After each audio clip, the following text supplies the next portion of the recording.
my career as an actress, it was born here at this festival. So it's a very important place for me to be. I feel very connected to the Cannes Film Festival.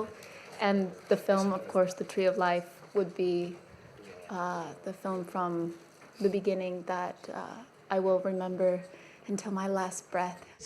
When we're talking about Netflix, what is your point of view about the idea of awarding a Palme d'Or to a film which we are never going to see on the big screen?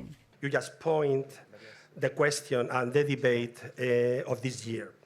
I'm going to read a small statement in Spanish about the question you asked before. Here I go. The digital platforms are a new way of showing works of art. And this is enriching for art. This innovation must not replace former ways of seeing films, of going to the movies. I think that is at the heart of the debate today. The situation is really easy. New platforms have to accept the rules of the game, which already exist here in Europe. And they involve respecting the different chronology of watching films. For me, this is a huge paradox. If you award a Golden Palm, a Palme d'Or, or any other type of award to a film that we will never see on the big screen.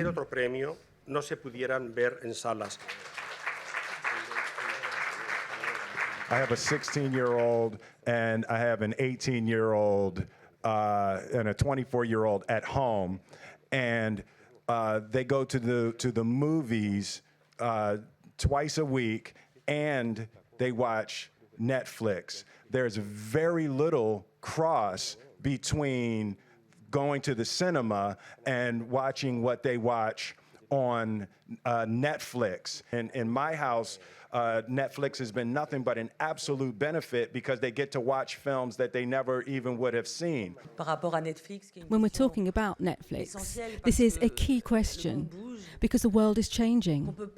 We can't just bury our head in the sand and pretend there's no new technology. It would be a shame to dig your heels in. On the other hand, we have to ensure that they have rights, but also duties, that they pay their taxes. And we have to take a new look at the chronology of media that we have here in France, because here in France, it's a different way of going about things in the rest of the world. But there's a whole lot of questions which we have to address once again. It would be completely ludicrous to penalize these big film directors who we are going to be fortunate enough to see on the big screen.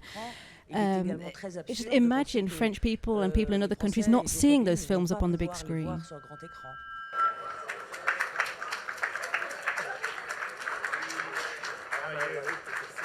I wonder if you could talk a bit about your working relationship and how that's changed from Safe to Far From Heaven to Wonderstruck.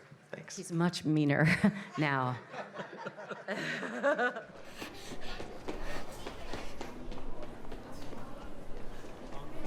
This has been an amazing through line in my professional life, personal life, creative career.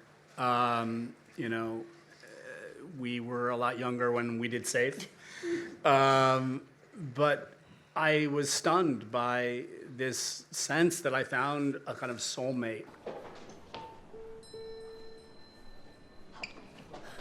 You don't have to do anything in Todd's movies. He's done it all for you. He set it up technically, cinematically, linguistically. He's an absolute genius.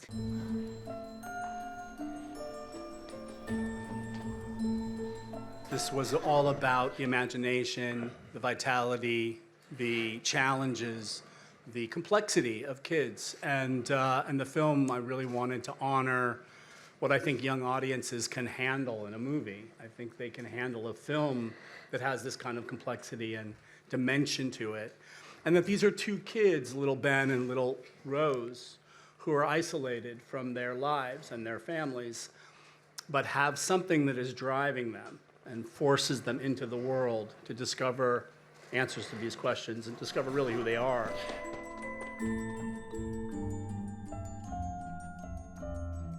You know, we wanted somebody fantastic. And it was just our incredible good fortune to find this girl. Every morning I would start, working on the script when we come at the movie. My mother would always wake me up very early. She says, it's time to work on your script. And that's how I would start. I'd start reading the script, and I never stopped reading it. It really is such a wonderful story. I just reread it. And I'd go, oh, stop reading ahead. I have to focus on today's scene. I just got lost in the story every day, and it was such an honor to work with Todd as a director. He's so easy to work with and so friendly, so warm, and I can't say it enough. It was such an honor. I can't even find the words to explain what it was like to work with you, Todd. I never dreamt that my life would come here to this, and I can't thank you enough.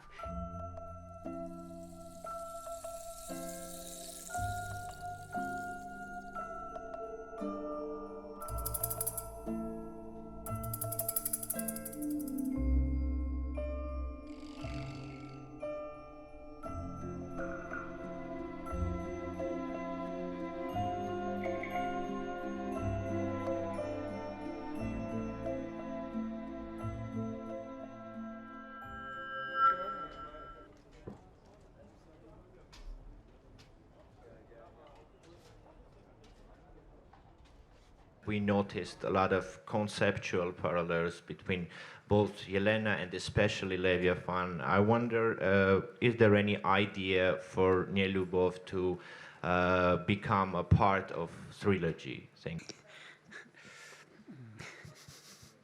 you. Oui. Yes. Yes.